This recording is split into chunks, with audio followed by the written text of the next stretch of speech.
જે ભગવાન અને સંત મળે ને ઝાંખી પણ ન થાય, એ ભગવાન અને એ સંતના સાક્ષાત દર્શનનો મને લાભ મળી ગયો. આ અશક્ય વાત શક્ય થઈ ગઈ.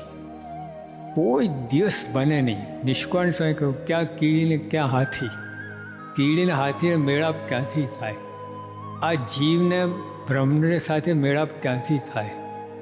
સાચી વાત છે સ્વામી, ક્યાંથી મેળાપ થાય? અને છતાં પણ મેળાપ થઈ ગયો.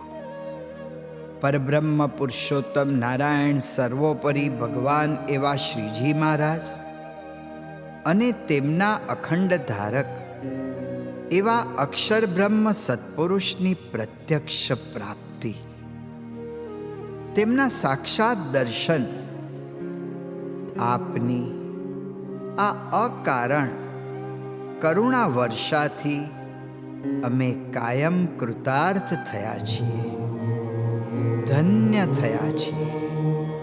धन्योऽस्मि पूर्णकामोऽस्मि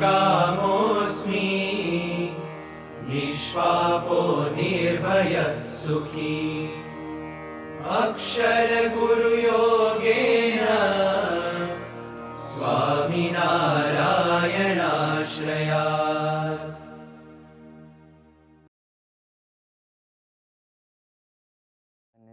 जय अक्षर पुरुषोत्तम महाराजनी जय, गुणातीतानंद स्वामी महाराजनी जय, भगतजी महाराजनी जय, शास्त्रीजी महाराजनी जय, योगीजी महाराजनी जय, प्रमुख स्वामी महाराजनी जय, महंत स्वामी महाराजनी जय, सूरत अक्षरधाम महोत्सवनी जय, प्रमुखवर्णी अमृत महोत्सवनी जय. બ્રહ્મ સ્વરૂપ યોગીજી મહારાજ ઘણી વખત કહેતા કે જ્યાં ત્યાં જેવું તેવું જેમ તેમ ચલાવી લેતા શીખવું એ જ વૈરાગ્ય છે. તો વૈરાગ્યનું આ લક્ષણ કયું? આવું વૈરાગ્યનું લક્ષણ જેના જીવનની અંદર દ્રઢ થાય એના જીવનમાં ક્યારેય કોઈ પ્રશ્ન ના થાય અને એને લીધે બીજા કોઈને પણ પ્રશ્ન ના થાય. ઘરની અંદર, પરિવારની અંદર પણ જો આ રીતે ચલાવી લેવાની ભાવના વ્યક્તિગત રીતે હોય તો પૂરા પરિવારની અંદર અન્ય સભ્યો સાથે પણ ક્યારેય કોઈ ઘર્ષણ કે પ્રશ્ન ના થાય. તો ગુરુહરિ પ્રમુખ સ્વામી મહારાજના જીવનની અંદર આવા અનેક પ્રસંગે આ ગુણ દેખાયેલા કે જ્યાં ત્યાં જેવું તેવું જેમ તેમ ચલાવી લેતા શીખવું, કોઈ વાત માટે તકરાર ન કરવી. પ્રમુખ સ્વામી મહારાજ 1996ની સાલની અંદર સારંગપુરમાં હતા. એ અરસાની અંદર પ્રમુખ સ્વામી મહારાજનો નવો ઉતારો તૈયાર થયેલો, સર્વસ્વ એ નામ એનું આપવામાં આવેલું. પ્રમુખ સ્વામી મહારાજને નવા ઉતારાની અંદર પધરાવવામાં આવ્યા. 1-2 દિવસના રોકાણ બાદ એક દિવસ પૂજ્ય નારાયણ મુનિ સ્વામી, જે ત્યાં સંત તાલીમ કેન્દ્રના વ્યવસ્થાપક સંત છે, એમણે પ્રમુખ સ્વામી મહારાજને પૂછ્યું કે સ્વામી, આ નવા ઉતારાની અંદર આપને ફાવે છે? ત્યારે પ્રમુખ સ્વામી મહારાજ એકદમ હસતા હસતા બોલ્યા કે બાવાને વળી ફાવવું શું કે ન ફાવવું શું, અમને તો બધે જ ફાવે. જેને ભજન કરવું છે, ભગવાનની ભક્તિ કરવી છે, સેવા કરવી છે, એને બધે જ ફાવે. પછી પ્રમુખ સ્વામી મહારાજ એવું બોલ્યા કે અમે તો એવું અંગ જ પહેલેથી પાડી દીધું છે કે કોઈ જગ્યાએ ન ફાવે એવું નહીં, બધે જ ફાવે, એટલે ક્યારેય કોઈ મુશ્કેલી આવે જ નહીં. જેને ફાવે ન ફાવે એવું રહે એને પ્રશ્નો આવ્યા કરે, મુશ્કેલી આવ્યા કરે. તો પ્રમુખ સ્વામી મહારાજે પોતાની આ એક ભાવના રજૂ કરી અને પોતાની જીવનશૈલી વ્યક્ત કરી. તો ખાલી પ્રમુખ સ્વામી મહારાજ આવું બોલ્યા જ છે એવું નથી, એમણે પોતાના જીવનની અંદર એ રીતે વર્તન પણ કરેલું છે. 1994ની સાલની અંદર પ્રમુખ સ્વામી મહારાજ વિચરણ કરતાં કરતાં કચ્છની અંદર ગાંધીધામ બિરાજમાન હતા અને પછી ત્યાંથી એમને બોચાસણ બાજુ વિચરણ કરવા માટે આવવાનું હતું. તો સ્વામીએ એક દિવસ સવારે અચાનક પોતાના સેવક સંતોને વાત કરી કે આપણે સુરેન્દ્રનગર એક રાત રોકાઈ અને પછી બોચાસણ બાજુ જઈએ. એટલે સેવક સંતોએ પૂછ્યું કે સ્વામી એમ કેમ?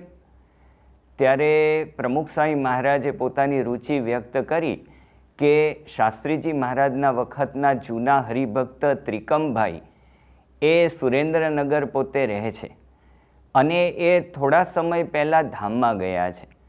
તો મારી એવી ઈચ્છા છે કે એમના દીકરાઓની પાસે રહીએ, એમને આશ્વાસન આપીએ, એટલા માટે આપણે સુરેન્દ્રનગર એક રાત રોકાતા જઈએ. ત્યારે સેવક સંતોએ પ્રશ્ન રજૂ કર્યો કે બાપા, ત્યાં આગળ તો આપનો નિવાસ થાય એવું કોઈ મકાન નથી. ત્યારે એ વખતે પ્રમુખ સ્વામી મહારાજે કહ્યું કે ત્યાં મંદિર છે ને? એટલે સેવક સંતોએ સામે દલીલ કરી કે સ્વામી ત્યાં મંદિર ક્યાં છે, ત્યાં તો એક પતરાનો શેડ જ છે અને એક હોલ જેવું છે એ પણ પતરાનું છે અને ત્યાં આગળ કોઈ ઓરડોય નથી. ત્યારે પ્રમુખ સ્વામી મહારાજ એકદમ જ બોલી ઉઠ્યા કે આપણે એક જ રાત રોકાવું છે. એક રાત રોકાવાની અંદર પતરાનો હોલ છે અને ત્યાં બીજા સંતો રહે જ છે, તો આપણે એક રાત માટે ત્યાં પડ્યા રહીશું. પ્રમુખ સ્વામી મહારાજે જે પડ્યા રહીશું શબ્દ વાપર્યો, એ શબ્દની અંદર જ જ્યાં ત્યાં જેવું તેવું જેમ તેમ ચલાવી લેવાની ભાવના આપણને દેખાય છે. અને ખરેખર પ્રમુખ સ્વામી મહારાજ સુરેન્દ્રનગર ગયા અને એક રાત ત્યાં રોકાયા, ત્રિકમભાઈના દીકરાઓને આશ્વાસન આપી અને સંતોષ આપ્યો અને પછી ત્યાંથી પોતાના આગળના વિચરણની અંદર જોડાયા. તો પ્રમુખ સ્વામી મહારાજના જીવનની અંદર એક જ્યાં ત્યાં જેવું તેવું જેમ તેમ ચલાવી લેવાની ભાવના આપણને સતત દેખાયા કરતી. 1985ની સાલની અંદર પ્રમુખ સ્વામી મહારાજ દક્ષિણ ગુજરાતના વિચરણમાં હતા. એમાં એ પોતે કુરેલ ગામે પધાર્યા. હવે કુરેલ ગામની અંદર નિષ્ઠાવાન હરિભક્ત ડાયાભાઈ, એમને ઘરે ઉતારો કરવાનું સ્વામીશ્રીએ સામેથી જ ઠરાવ્યું. ડાયાભાઈ તો આવી અકારણ કૃપાથી અત્યંત ગદગદિત થઈ ગયા અને પ્રમુખ સ્વામી મહારાજને વિનંતી પણ કરી કે બાપા, હજી તો મારું ઘર બને છે અને એને બારી બારણા પણ નથી અને હજી કામ અધૂરું છે. તો પ્રમુખ સ્વામી મહારાજ કે તો પણ અમારે ત્યાં રોકાવું છે, એ તો અમે અમારી રીતે વ્યવસ્થા કરી લઈશું. અને પછી પ્રમુખ સ્વામી મહારાજે સ્થાનિક સંતોને કહ્યું. સ્થાનિક સંતોએ પણ જઈને જોયું તો ખરેખર મકાનમાં બારી બારણા નહોતા. પછી બીજી પણ બધી નીચેની ફ્લોરિંગ ને બધી વ્યવસ્થાનું કામ પણ બાકી હતું. તો પણ સ્વામીએ ખૂબ આગ્રહ રાખ્યો કે ના, ડાયાભાઈને ત્યાં જ આપણે રોકાવું છે.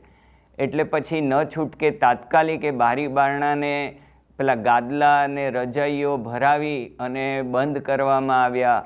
ફ્લોરિંગની અંદર પણ બધા પાથરણા પાથરવામાં આવ્યા અને બધી વ્યવસ્થા તાબડતોબ બધી હંગામી ધોરણે કરવામાં આવી અને પ્રમુખ સ્વામી મહારાજે ત્યાં જ પોતાનો ઉતારો ઠરાવ્યો. ડાયાભાઈને તો હરખ પણ માય નહીં અને મનમાં આમ દુઃખ પણ થાય કે પ્રમુખ સ્વામી મહારાજને આપણે વ્યવસ્થિત વ્યવસ્થા ના આપી શક્યા, પણ સ્વામીને પૂર્ણ સંતોષ ને આનંદ હતો એક હરિભક્તને રાજી કર્યાનો.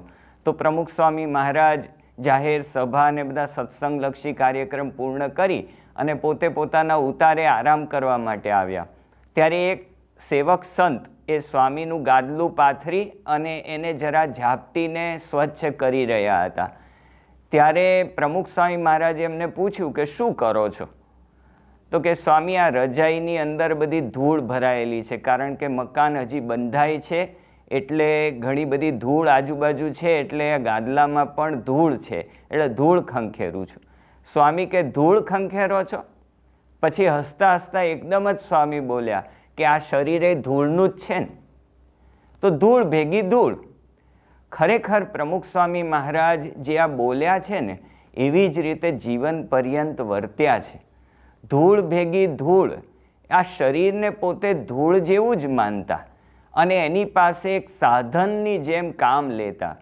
કોઈ સગવડ અગવડનો ક્યારેય વિચાર કર્યો નથી. એક વખત પ્રમુખ સ્વામી મહારાજ વિચરણ કરતાં કરતાં એક ગામે પધાર્યા અને એ વખતે એક મકાનની અંદર એમના ઉતારાની ગોઠવણી કરવામાં આવેલી. એટલે સેવક સંતો જુદા જુદા ઓરડાઓ જોતા હતા કે ક્યાં પ્રમુખ સ્વામી મહારાજને ઉતારવા. એમાં એક ઓરડો ખોલ્યો તો આ તો ગામના મકાન, એટલે ઓરડાની અંદર, મકાનના ઓરડાની અંદર પણ ઘણી વખત ઢોર માટેના ઘાસચારાના ઢગલા કરેલા હોય, પછી તૈયાર થયેલો પાક હોય એનો પણ ઢગલો કરેલો હોય, એવું બધું સાહજિક રીતે હોય. એટલે સેવક સંતે ઓરડો ખોલ્યો તો એની અંદર તો ઘાસના પૂળા ભરેલા હતા, એટલે એકદમ બંધ કરી દીધો. પ્રમુખ સ્વામી મહારાજ પાછળ જ આવતા હતા. એમણે પૂછ્યું કે કેમ એકદમ બંધ કરી દીધો? કે સ્વામી, ત્યાં તો ઘાસના પૂળા પડેલા છે. પછી હસતા હસતા સ્વામીની સાથે વિચરણ કરતા એક યુવકે સ્વામીને પૂછ્યું કે સ્વામી, એમાં ફાવશે? સ્વામી કે કેમ ના ફાવે? અમે તો ઘાસના પૂળા પર પણ સૂતેલા છીએ, અમે તો બધી જ જગ્યાએ રહેલા છીએ, એટલે અમને તો બધે જ ફાવે. પ્રમુખ સ્વામી મહારાજ પહેલાંના સમયની અંદર જ્યારે ગઢડા જતા તો ગઢડાની અંદર ટેકરા ઉપર આપણા મંદિરનું કામકાજ ચાલતું. તો એ વખતે ત્યાં ટેકરા ઉપર રેતીના ઢગલા હોય, એ બધું હોય, તો ત્યાં આગળ જ પોતે પોતાનું ઉપવસ્ત્ર પાથરીને સૂઈ રહેતા. તો આવી રીતે પ્રમુખ સ્વામી મહારાજે પહેલેથી જ એવું એક અંગ પાડી દીધેલું કે જ્યાં ત્યાં જેવું તેવું જેમ તેમ ચલાવી લેતા શીખવું. કોઈ વસ્તુ માટે તકરાર ન કરવી, કોઈ વસ્તુ માટે આગ્રહ ન રાખવો. તો આવી પ્રકારની એક પ્રમુખ સ્વામી મહારાજની જીવનશૈલી, એ જીવનશૈલી જો આપણે આપણા જીવનની અંદર અપનાવીએ, આપણા પરિવારની અંદર આપણે જો એ રીતે રહેવાનું શીખીએ, તો આપણા પરિવારની અંદર ક્યારેય અંદર ઘર્ષણ પણ ન થાય, પરિવારમાં સંપ રહે, શાંતિ રહે, આપણા મનની અંદર પણ કોઈ દિવસ અશાંતિ ના થાય. વર્તમાન કાળે ગુરુહરિ મહંત સ્વામી મહારાજના જીવનની અંદર પણ આ જ વૃત્તિ આપણને દેખાય છે. જ્યાં ત્યાં જેવું તેવું જેમ તેમ ચલાવી લેતા શીખવું. 2017ની સાલની અંદર પ્રમુખ સ્વામી મહારાજ અમદાવાદથી આફ્રિકા તરફ પ્રવાસ શરૂ કરી રહ્યા હતા અને પોતે પ્લેનની અંદર બેઠા, પ્લેન ટેક ઓફ થયું, હવામાં સ્થિર થયું. એ વખતે આફ્રિકાના હરિભક્ત મહેશભાઈ પટેલ એ મહંત સ્વામી મહારાજને લેવા માટે આવેલા હતા. એટલે એમણે સહેજે પ્રશ્ન પૂછ્યો કે સ્વામી, આ પ્લેનમાં ફાવશે ને? બરોબર છે ને વ્યવસ્થા બધી? ત્યારે મહંત સ્વામી મહારાજ બોલ્યા કે અમને તો ગાડુંય ફાવે, ખટારોય ફાવે, બધુંય ફાવે. એટલું સાહજિક રીતે મહંત સ્વામી મહારાજ બોલેલા, એમાં પણ એમની એ જ વૃત્તિ દેખાય છે. તો આપણા તમામ ગુણાતીત ગુરુઓના જીવનની અંદર આ ભાવના છે, આ જીવનશૈલી છે. એ જીવનશૈલી એ આપણે પણ જીવનની અંદર અપનાવીએ તો આપણા અંતરમાં પણ શાંતિ, આપણે લીધે બીજાના અંતરમાં પણ શાંતિ. તો એવી જીવનશૈલી આપણે જીવનમાં સ્વીકારી અને સુખી થઈ શકીએ, એ મહારાજ સ્વામીના ચરણોમાં પ્રાર્થના. શ્રી સ્વામિનારાયણ ભગવાનની જય.